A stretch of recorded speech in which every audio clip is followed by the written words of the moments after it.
Я не дожарил мясо, оно полусырое. Не дожарил слитно или раздельно?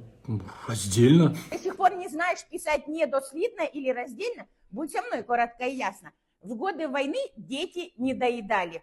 Или ученик недопонял тему. Пишем в этих случаях слитно. Чтобы проверить, попробуем убрать «не». В годы войны дети доедали. Ученик допонял тему. Смотрите, смысл потерян, значит, нужно писать не слитно. А теперь, когда же раздельно пишется? Я до сих пор не досмотрела сериал.